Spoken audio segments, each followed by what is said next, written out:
醒啦？给，我屋里有只猫，希望你们能好好相处。好吃吗？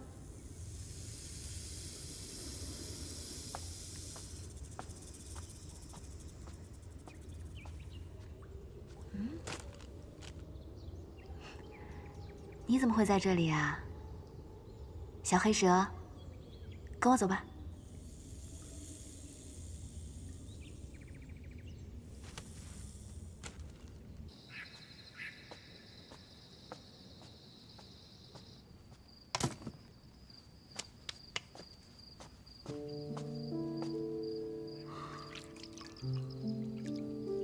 这是何处？是他。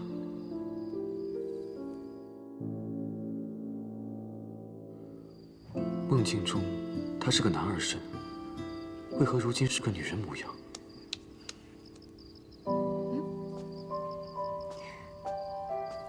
你醒啦？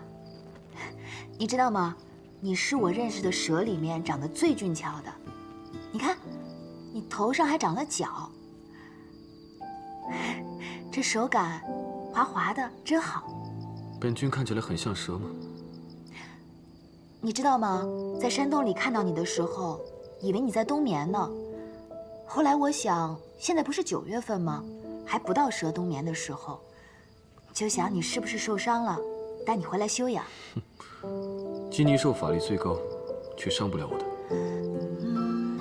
你知道这里是什么地方吗？为什么这里除了飞禽走兽以外，都见不到与我一般的人呢？此处是东荒郡极山，金尼兽霸占此山实在有余，自然没人敢上来狩猎。我跟你说啊，我呢就只有这间草屋，我看你也是无家可归，不如你留下来，我来照料你，可好？本君只要3日就能恢复人身，重返天宫，何须你来养？不对，我不应该同你商量的。我既把你捡回来了，你就应该留下来陪我。不过若你想要走呢，我也不拦你，但你不能再有其他主人了，好吗？主人？好了，我呢也没有打到什么东西，只有这些果子，你就吃这个果子吧。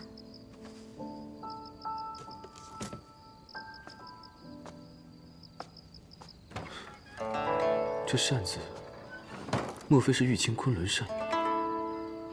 一个凡人，怎么会有昆仑虚的法器？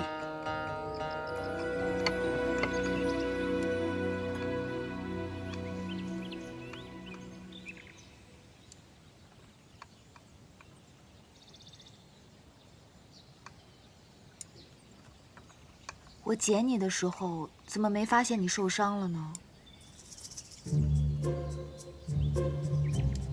那些鸟被我捡回来的时候，也是用的这种草药，不出10日便可以好了。你忍一忍吧，很快就好了啊。你这是东荒特有的腐草，有去除腐烂之肉的功效，要配上再生功效的浆果汁才有用。如今你单独用这个，除了将我身上的伤口加深，并没有什么好处。好啦，我对你好吧？蛇是喜欢吃生肉的吧？蛇是喜欢吃生肉的，但我不喜欢吃。快点吃吧，会饿的。肉要煮熟了才能吃。你饿了我会心疼的。放肆！还不吃吗？你不吃，是不是想让我再亲你啊？不必，我吃就是了。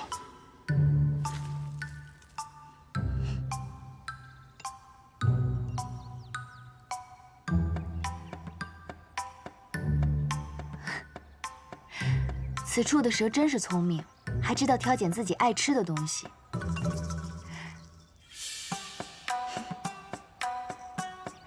幸好那日把你带回来了，你比那些鸟啊还有猫都聪明多了。不如你跟我一起去集市上换些东西，可好？我在此处已经3日，该与你告辞了。虽然你将我身上的伤又加深了些，但心是好的。多谢3日款待，就此告辞。那我们说走就走吧。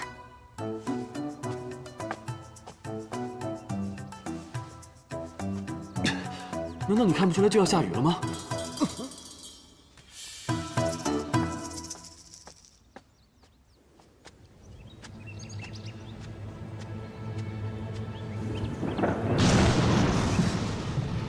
快要下雨了，先找个地方躲躲吧。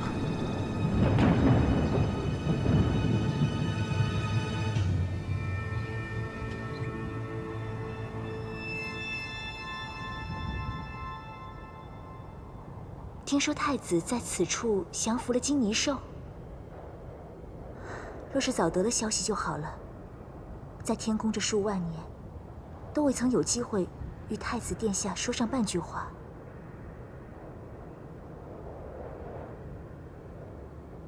你这是要不语？太子殿下，今日不必不语了。是。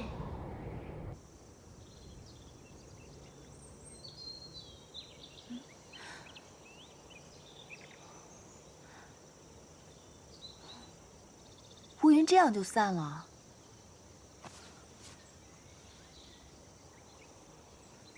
你又睡了，不是吃就是睡，真的是条蛇。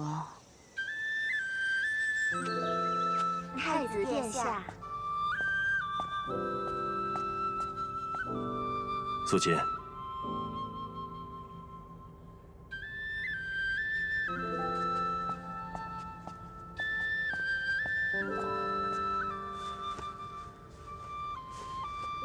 天君，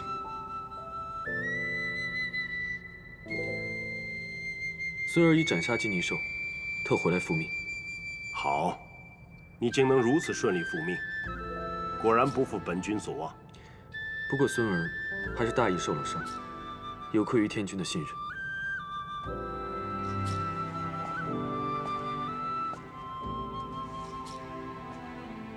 可严重？无妨，轻伤而已。只是伤口处理不当，还需重新包扎。红莲业火并非等闲妖法，不要掉以轻心。是。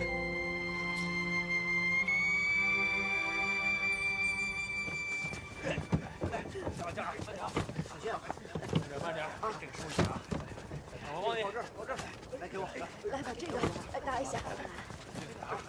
行，来这个，好，这个推回去还能用。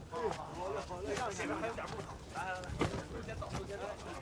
大叔，请问这里发生什么事了？哎，昨天呀，有一只通体通红的，如同雄狮一般的妖怪，对着此处喷火。哎，你看看，到处烧毁东西。哎，这老天爷呀，可能是保佑我们这些平头老百姓。哎，突然呐，黑龙现身降雨，哎，将这火呀全熄灭了不说，还一个霹雷把那妖怪给劈死了。那妖怪可是如同雄狮一般模样？差不多都这么传。金泥兽，哎，大叔，您知道妖怪的尸体在何处吗？哎，你这姑娘好生奇怪，还要看什么妖怪的尸体？我不知道，不知道。当初，大哥就是和夫君的坐骑金泥兽一同失踪的。若真是金泥兽，就一定会找到大哥的线索。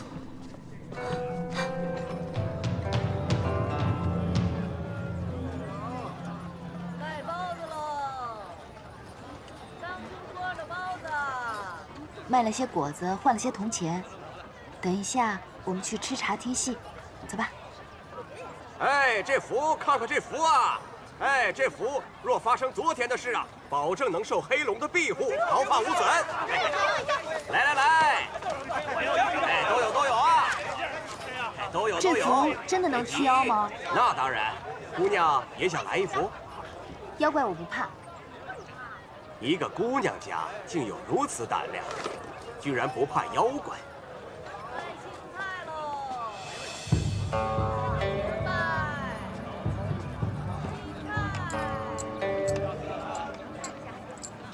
他是被打翻在地，说时迟那时快，只见这英雄军的要道分身，翻身将那老虎骑在胯下，他是挥了3拳2脚。姑娘，你怎么又跟着我？我不买符。贫道只想问问姑娘这扇子的来历，捡的，卖给贫道如何？不卖。这扇子是我捡的第一个物件，我要留着做个念想。哎，留它有用，何必要强行留它呢？我说不卖就不卖。哎，姑娘，你看你，哎，你，姑娘，为何在贫道画符之时偷走了贫道的扇子？谁偷你的扇子了？还给我！就是你！哼，刚才贫道在门外画符，你上来凑热闹，趁我不备就偷走了贫道的扇子。这扇子是我捡来的。哎，你，大家快一下啊！来！姑娘，既然你嘴硬，我们何不找一中间人做个见证，看看这扇子到底是谁的？扇子本就是我的，何须旁人评判？如若这扇子真是姑娘的，那你知道这上面画的是什么？又是何人题的字？是有道理。我之前并未仔细看过。你当然不知道，哪怕你知道了，你也不知道这扇子的来历。这可是我祖师爷传下来的，传到我这里已经好几代了。嘿，此扇画的是仙山昆仑图，此扇乃仙家法器玉清昆仑扇。玉清昆仑扇。嘿嘿，姑娘还有何话可说？来，这位公子看看贫道说的可有假？的确是一把宝扇啊，道长所言极是啊。是贫道只想寻回祖师爷的宝物，并非想与姑娘纠缠。你还是快走吧。这扇子并非你的东西。这么多人，这么多双眼睛看着，难道我能颠倒黑白，冤枉你不成？这明明是我在俊极山捡过来的。俊极山不是早就没人去的荒山了吗？是啊，姑娘说话真是越来越离谱。你将扇子还给我！还你？哼，我没送你去见官，就已经便宜你了。道长这话怕是说反了吧？你又是何人？此扇是我一位故友的，并非什么祖师爷的宝物，所以我更愿意相信这位姑娘所说的话。胡说八道！我就问道长一句话，这扇你可会用？这既是宝扇，怎能随便用？哦，道长这就害怕了吗？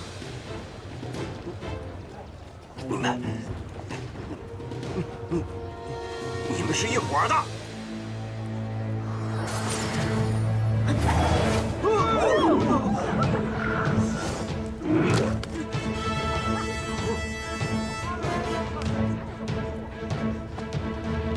此扇是个呼风唤雨的法器。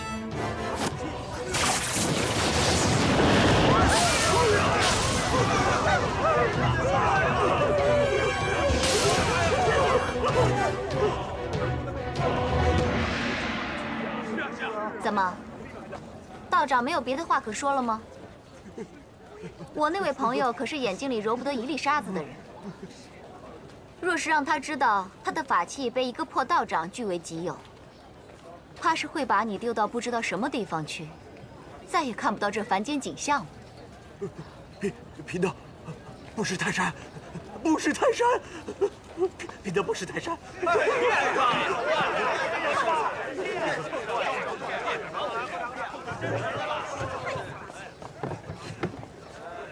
姑娘，请收好此扇，勿要在人前招摇。此扇确实是个法器，可能会引来不少祸事。真的吗？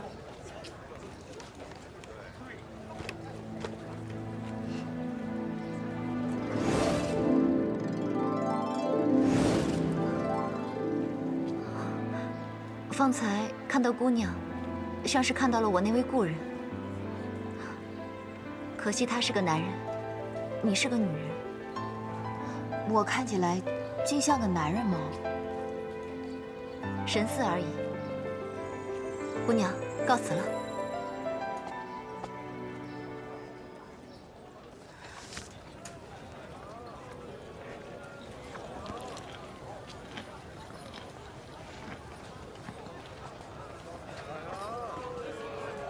姑娘，公主殿下，这扇子既然是你旧有的，不如送给你吧。送给我？你不是说这扇子是法器吗？反正也是我捡来的，留着它我也不会用。既然这扇子对姑娘有意义，不如就送给你。谢谢你方才为我解围。刚才那位道士抢，你却迟迟不肯松口。现在他跟我抢，我自然不会给。但是现在给姑娘，是我情愿的。这让我如何谢姑娘才好？不必谢，你收着便是了。这不好吧？姑娘不必跟我客气。如果姑娘觉得不好，送我一样东西可好？好，你尽管说。姑娘都不问我想要的是什么，便一口答应我吗？万一我要的是无价之宝呢？姑娘也不像这种人啊。就算姑娘要了，我也一定会满足你。我并不看重那些身外之物。那姑娘想要的是？我想要的东西很简单，随我来。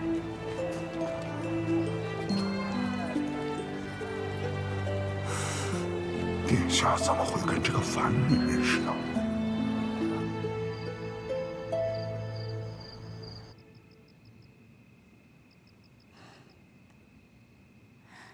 你怎么从山下一路睡到现在啊？哎，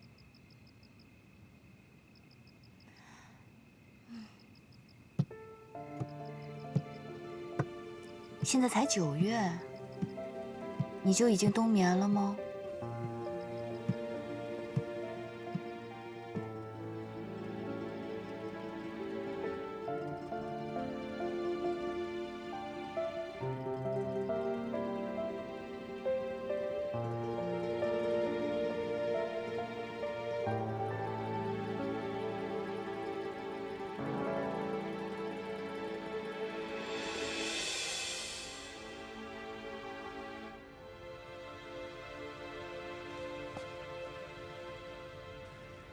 太子殿下，臣已处理好了。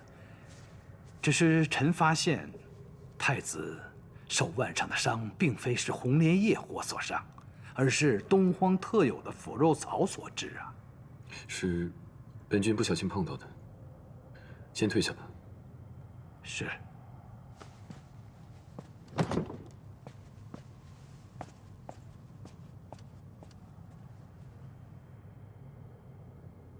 方才我跟你说素锦的婚事，你没什么要说的吗？没有。好，那我们说点正经的。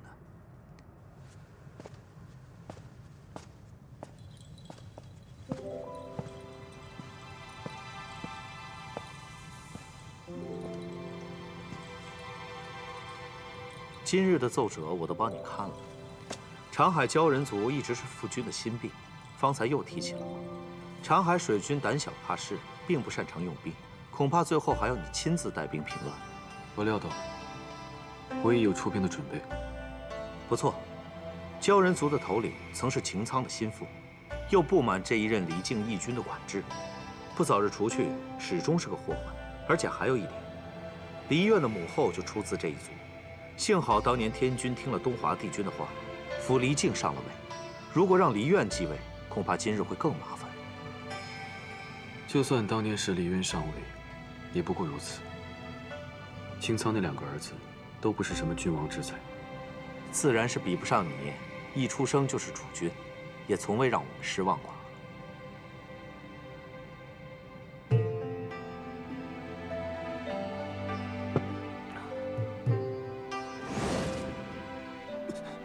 放肆！鲛人族这件事需要得有好时机，最好是让长海水军向天族请兵，我们才能名正言顺地出兵。四海是封地，都有各自的水军，如果我们贸然出兵，会让诸侯以为我们想要收回封地，需要一个好理由。三叔所想，跟我不谋而合。那鲛人族的事儿就算说完了。我就帮你带了这一日的朝事，也就这么一桩大事，却如此心累。来，说点私话。是你的私事。什么事？你和青丘白浅的婚事。天君方才在大殿上，命大哥和众仙官商议迎亲的礼仪。毕竟是胡帝唯一的女儿，马虎不得。方才定下的婚事，为何如此急着迎亲？我也不懂夫君为何如此着急。恐怕是因为你二叔出那档子事儿，怕再有变故得罪青丘吧。你去哪儿？找司命星君问些话。哎，表哥，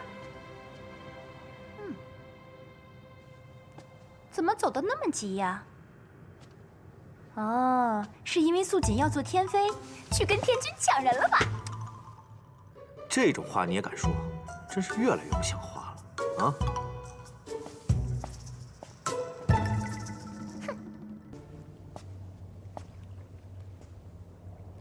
你说墨渊上神和司音上仙的仙体是一道消失的？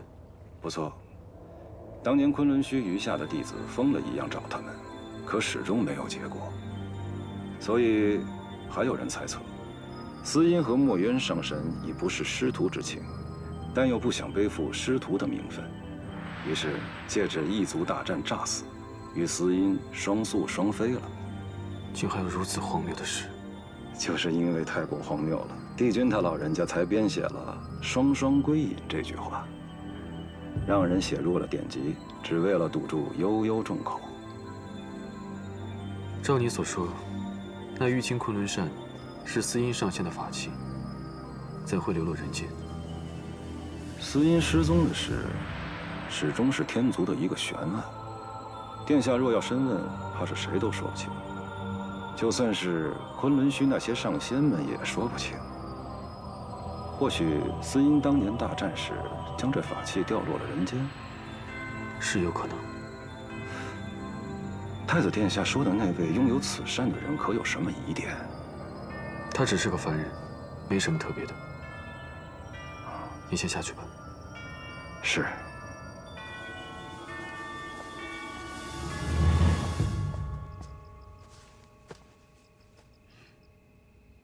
喂，你都睡了7、8天了，还不醒过来？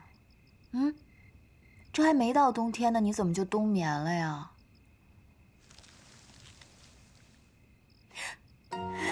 你醒啦？我还以为你要睡到明年春天了呢。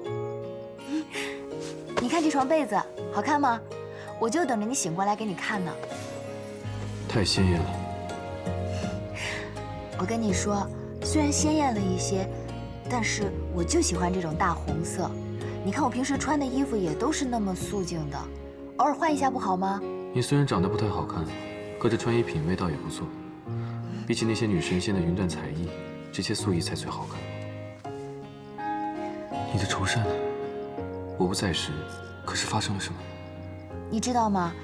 虽然现在是9月，还不是特别冷，但是我听说喂，蛇之所以你不要再拖了，就是因为你一个未出阁的姑娘，在我面前宽衣解带，成何体统？好心的姑娘给了我这床被子，我们一起盖上就不冷了。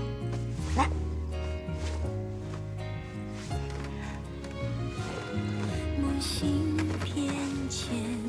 这样就不冷了，睡吧。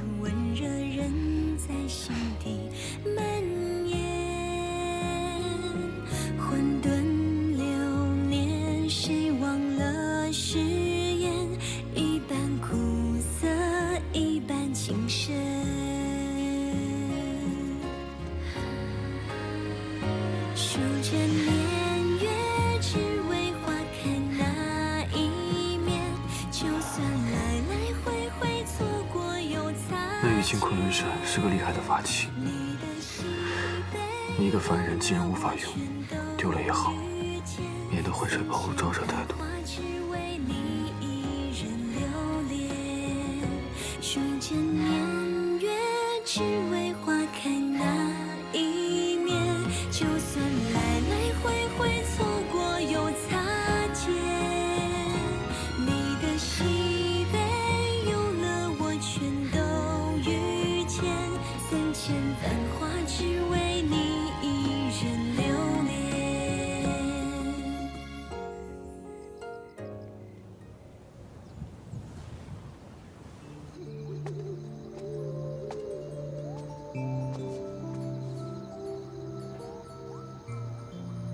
当初我就是在这儿捡到你。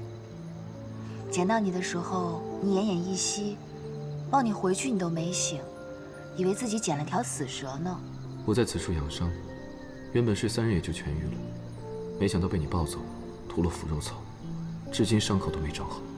不过跟你说这些，你也听不懂。这里你想走便走吧。不过你要是真的走了，连陪我说话的人都没有了。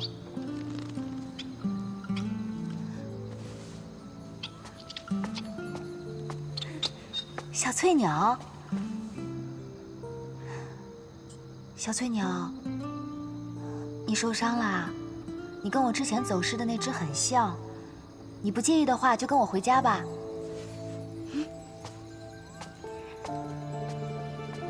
这只鸟很可怜，我先带它回去了。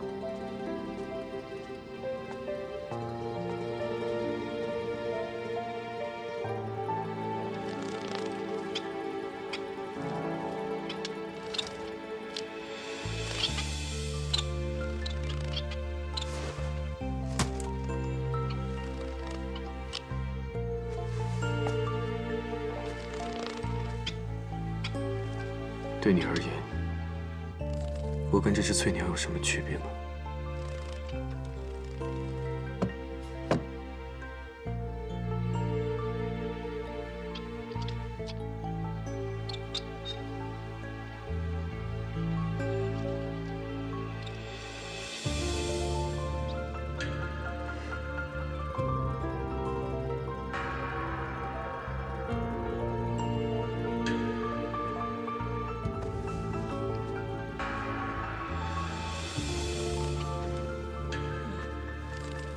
你一个未出阁的姑娘，却与天族太子同床共枕了3个月。我若是不娶你，怕也没人再敢碰你了。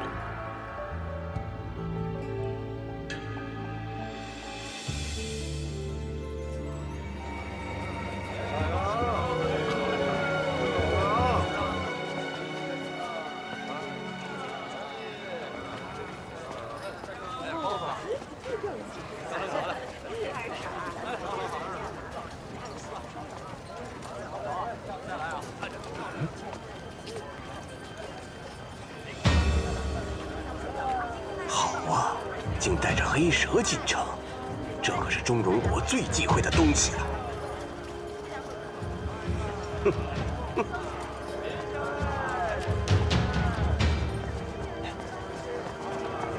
哎，又是你，姑娘，还记得我呀？上次就是你抢我扇子，我自然记得你。上次你让我颜面丢尽，我就是在梦里面也能恨得醒过来。幸好今天又让我见到你。你想做什么？怎么着？你干什么？我要让大家看一看，你这里面到底是什么东西！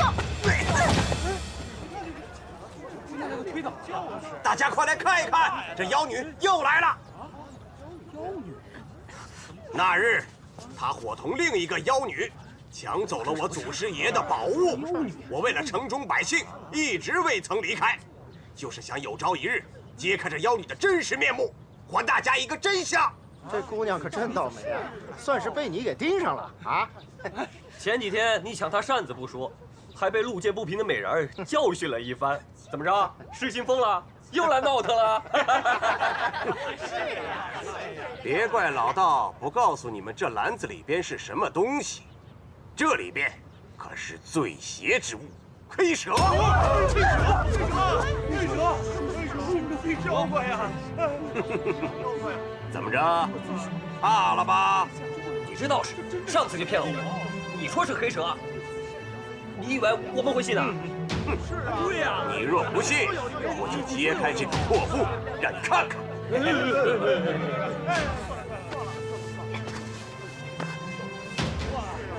它只是一只小蛇，不会害人的。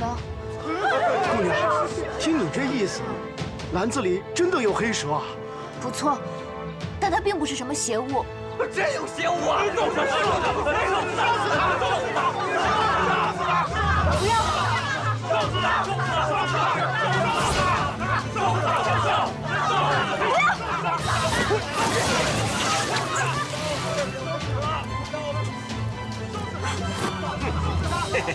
我祖师爷的捆腰绳今天终于用上了。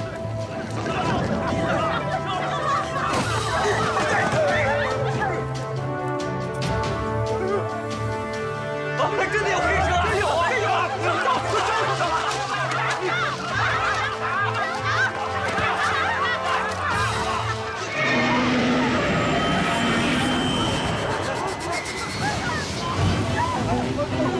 是神龙啊！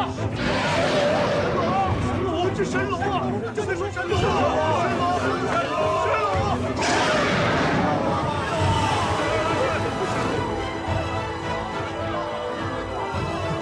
不可能，不可能！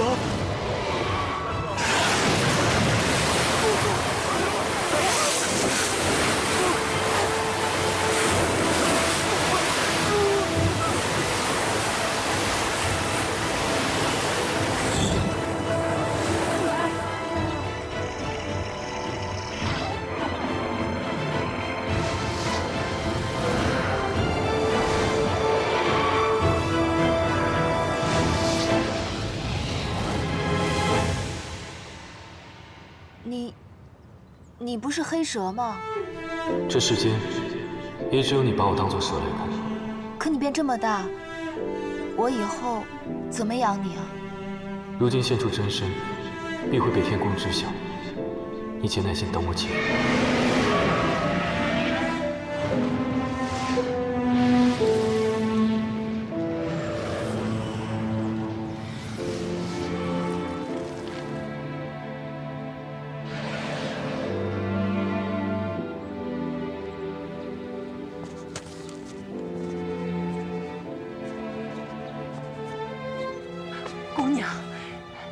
姑娘，这黑龙救过我与孙儿的命，婆婆没有什么好报答的。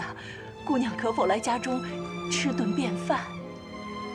不必了，婆婆，你的救命恩人是他，不是我。姑娘，方才是我们冤枉了你。对啊！姑娘，你一定要留下来啊！留下来，让我们弥补一下啊！不必了，太晚回去，天色就该暗了。哎，姑娘，你可不能如此就走了呀！是啊，姑娘，你这样走，我们会很愧疚的。你留下吧，姑娘。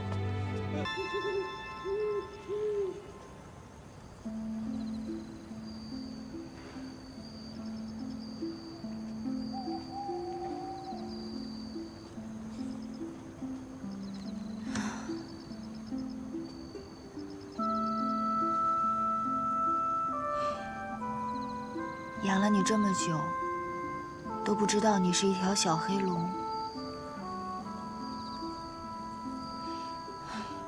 既然是一条龙，你就去你该去的地方吧。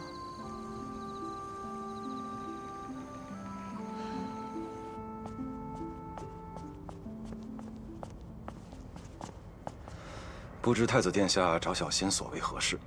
前几日我向你提到欲进昆仑扇的事，你可还记得？记得。殿下不是说这扇子在一个凡人手里吗？不错，但我去凡间查看一番，发现那扇子又消失无踪了。你可能查到它的下落。但凡是天族的法器，与我们这些神仙是一样的，都不曾在典籍里出现。不过殿下若真是对这凡人有兴趣，小仙倒是可以为殿下翻看翻看这凡人的韵簿。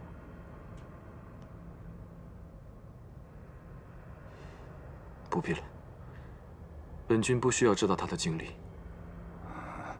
是小仙多事了。说到这个，我倒是想让你去凡间帮我办点事。殿下，请说。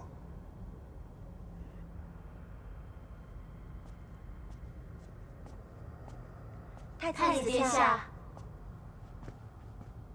下去吧。是。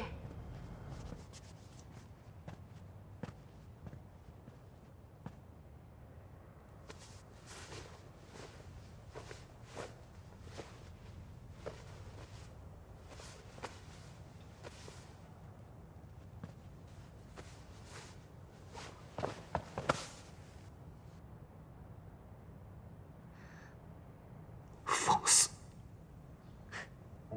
这在这宫里，就你最喜欢凶我。天君已定了日子封你做侧妃，你不该再来这里。可我想，最后再侍奉你一次，不行吗？从你1万岁开始，我就日日陪着你读书，晨课晚课我都陪着你。你就不能成全我一次吗？退下。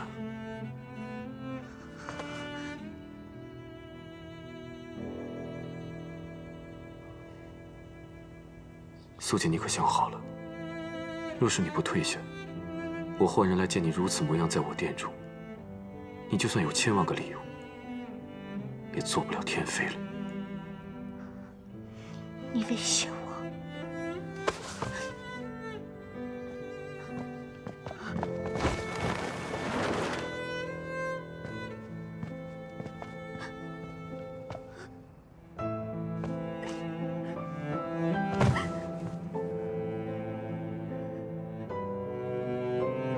我大好年华，若不是为了你，又怎会嫁给天君？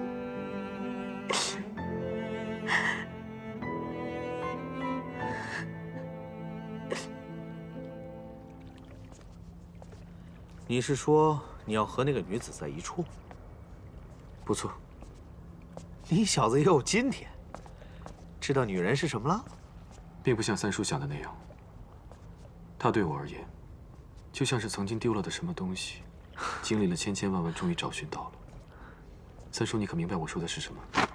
当然明白。说了这么多，用3个字就够了。什么？动情了。与其说是动情，不如说是报恩吧。报恩？就你被赤炎金泥兽弄了那么点小伤，也值得你说报恩2个字啊？哎呀，不用不好意思啊。照你的话说，你们俩就是有缘呐。而且你在凡间和他同床共枕了几个月，虽然在天上也就几个时辰吧，不过也算是破天荒了。你往回想想，你活了几万年，多少宴席，多少女仙想与你多说一句话，你可曾给过机会？所以，若非动情，又怎么可能与他同床呢？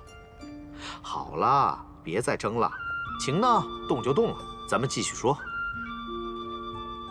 说什么？你把三叔找来，不就是想问我，怎么样才可以让他喜欢你吗？不错。不过这凡间女子嘛，我倒是没接触过。有句话说得好，自古美女爱俊郎，没有哪个妙龄女子不喜欢俏郎君的。你走到她面前一站，对她笑一个，保证她骨头都酥了。不屑用美男计啊？好，那换个别的。自古美人爱英雄，你去那山上放个妖怪，出来吓吓他，吓得他魂不守舍的时候，你就提着清明剑英姿飒爽地冲出去把那妖怪给打死。于是你就成了他的救命恩人，他无以回报，只能以身相许喽。所以当初三叔就是以这种方式骗程昱对你以身相许的。程昱和我在3万年前就缘尽了，那是前尘往事了。还要你好好提他干嘛？继续说你的，这法子行不行啊？这法子行不通，三叔。前几日我在他面前现出真身，他竟然一点都不害怕。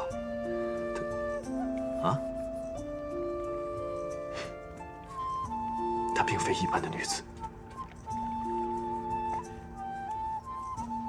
哎，美人计你又瞧不上，英雄计又行不通。哎，那不如反过来，用个骨肉计怎么样？三叔，喜欢这个？唯独这个，还勉强能用。多谢三叔。哎，三叔提醒你一句，你给那个俊吉山做个仙帐，将它层层罩起来，避开天上的耳目，否则你一天族太子住在东荒，迟早有一天会被人发现的。三叔放心吧，我上来之前已经做好仙帐了。哎，我还没说完呢。长这么帅，选什么苦肉计啊？不可能，不可能！哎呀，你说你得罪谁不好，非要得罪太子殿下。太子殿下说了，像你这种人，好好承办承办。这人，恨我，障眼法。行。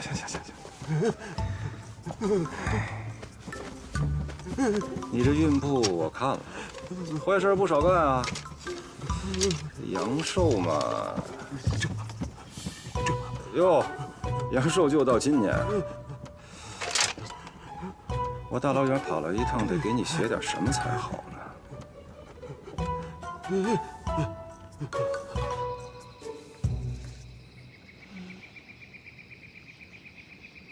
本来还想着快要到冬天了，给你挖一个蛇洞，让你好过冬。谁知道黑龙飞天了，我也就不用操这个心了。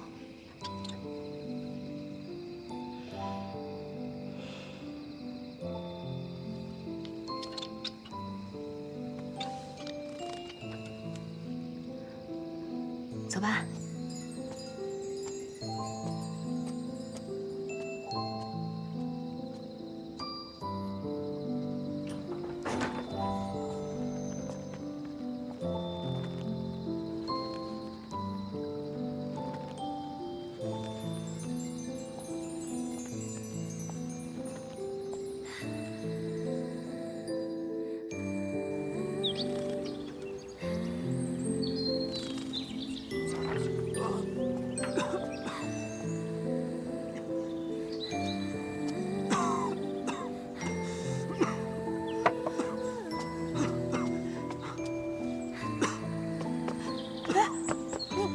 怎么了？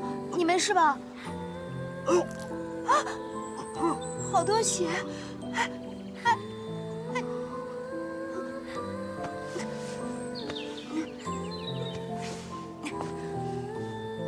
完了完了！这些草药是给翠鸟还有小黑蛇用的，也不知道人能不能用。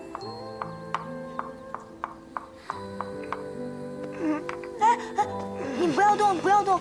你刚刚流了好多血，你没事吧？姑娘不必担心，只是小伤而已。你还小伤？你一直都在流血，你在这待一下，我药马上就弄好了。你等我一下啊。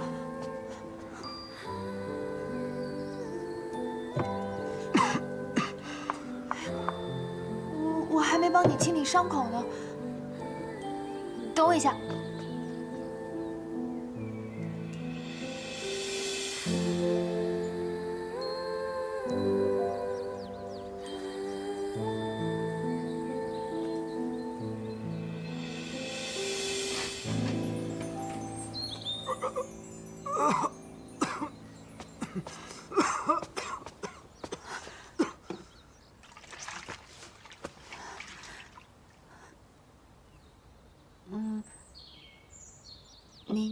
你方便自己脱衣服吗？不必劳烦姑娘。好了好了，我帮你吧。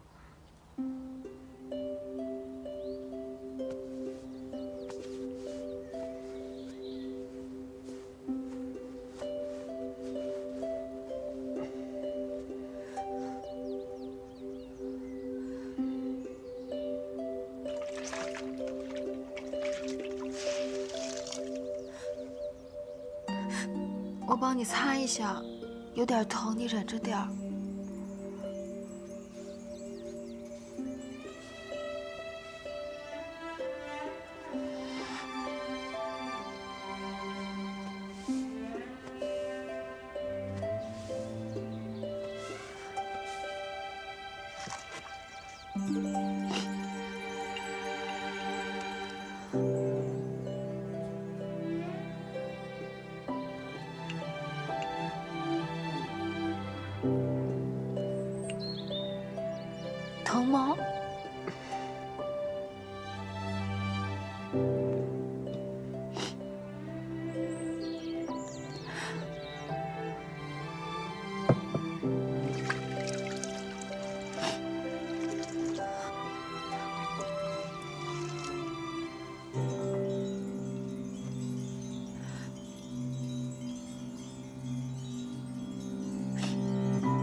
去帮你换一盆水吧。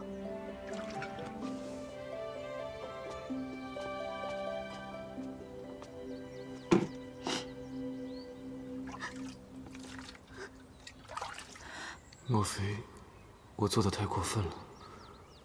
他怎么哭成这样？我去给你请个大夫好吗？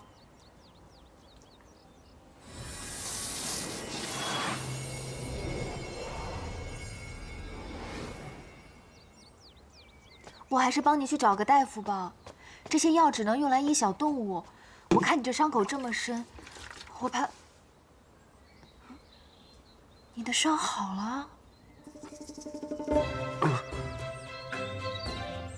伤竟全好了？怎么可能呢？可是，刚刚……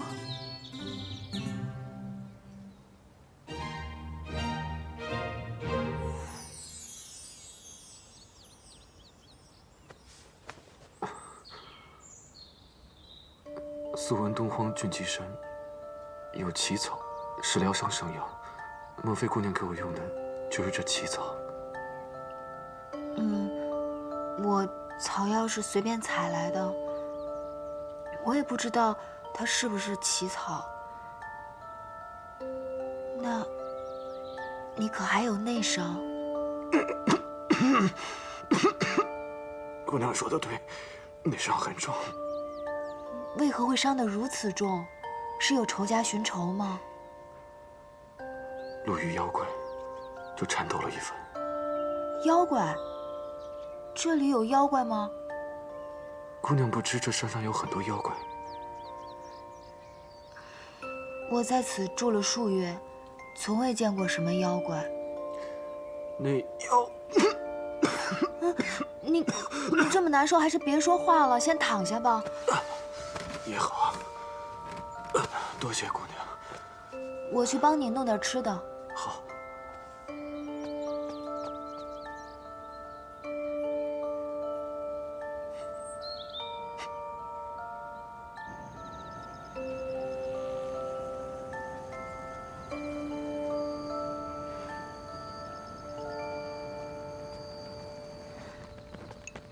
我在山下用一筐枇杷，只换了很少的米，也没什么菜。辛苦姑娘了。来。好。看你这样子，还是我喂你吃吧。不敢劳烦姑娘。没事儿，反正我平时也经常照看一些受伤的飞禽走兽，不麻烦的。姑娘果然心善。这山上只有我一个人在居住，镇子又远，与其说是收留他们，不如说是让他们陪我。否则只有我一个人，实在是太孤单了。我看你伤得这么重，不如你先留在这休养吧。反正我换的米应该够你吃上几日。多谢姑娘。你的呢？我今天煮的粥好像不够多，你要是没吃饱的话，我再去帮你找些果子来吧。姑娘，姑娘是在下的救命恩人，可否告诉我你的名字？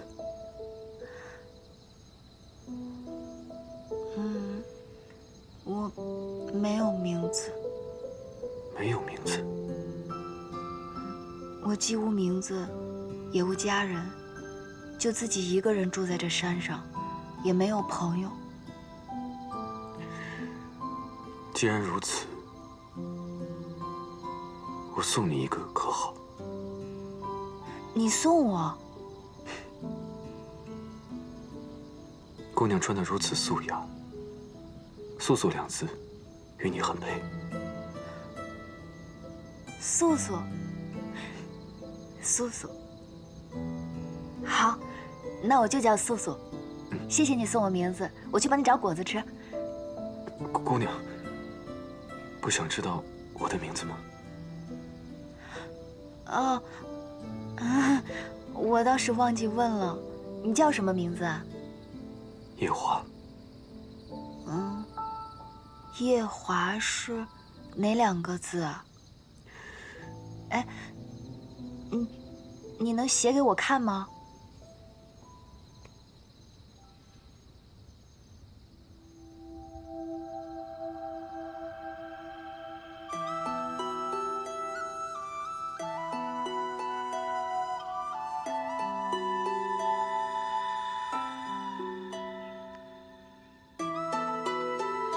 我知道了。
怎么了？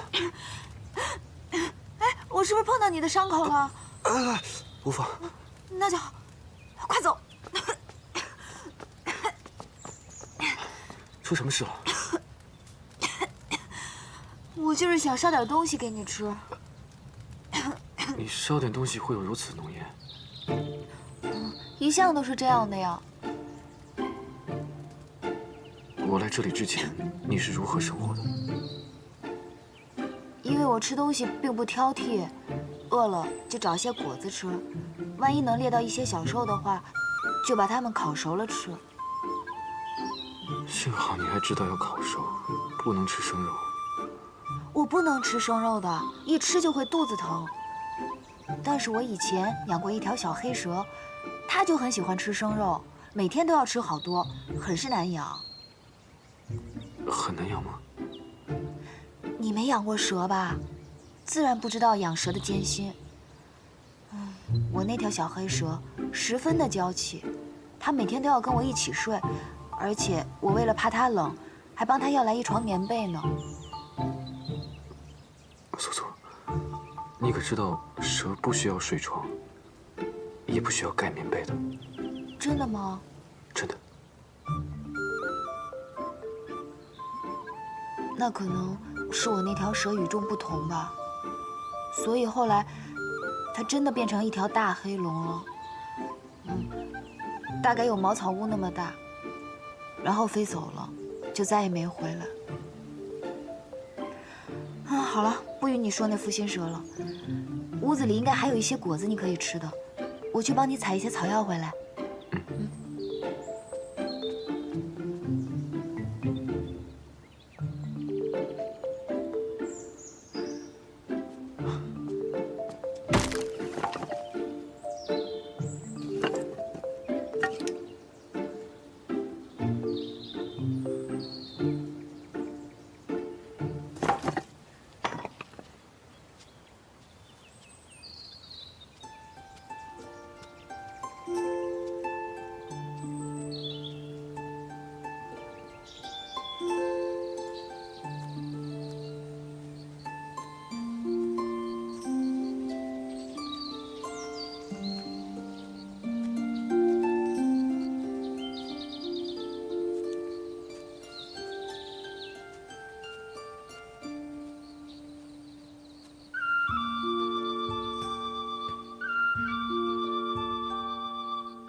素素，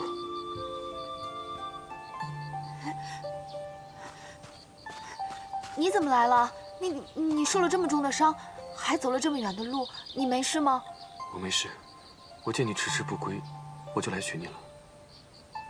我是迷路了。迷路了？我上次进来这林子，足足走了7、8日才走出去。7、8日，能迷路迷成这样，也算是本事了。我知道你想笑话我，没关系，你不用忍着，你笑吧。我对不聪明的人，一向是很宽容的。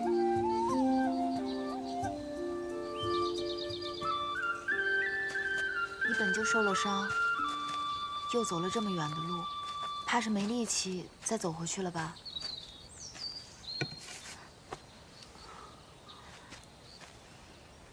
本来呢，我只想给你采点草药就回去的，结果自己反倒是迷了路。我这种人，看来只适合养养小动物。难怪我那只小黑龙，它走了以后，都没再回来看过我。它应该是很嫌弃我吧？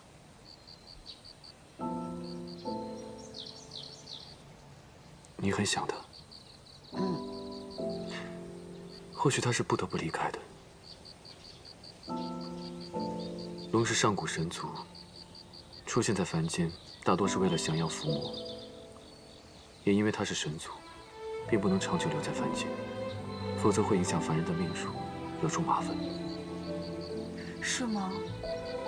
啊，我想起来了，上次我的小黑龙飞走的时候，城中的百姓好像确实说，他降服了赤焰金泥兽。对，金泥兽。你怎么知道？看来咱们今夜怕是要在此处住上一晚了。你弄个火堆，我给你讲讲。好，你等我。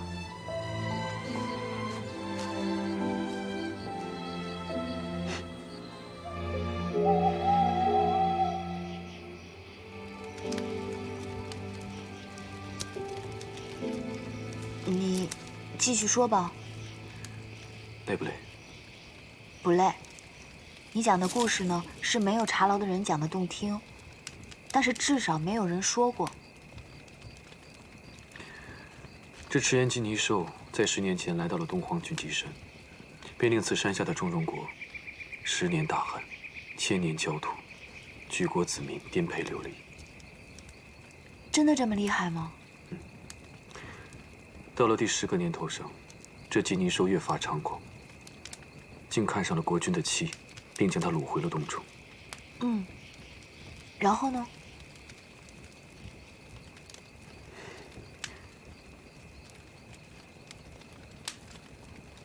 染指了。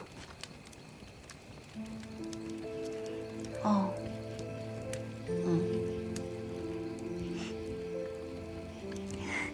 你看你这个人，我都还没不好意思，你怎么就脸红了？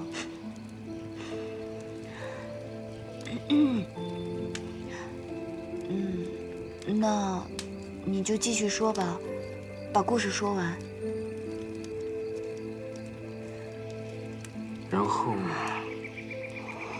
然后这金泥兽就被你养的那条小黑龙给降服了。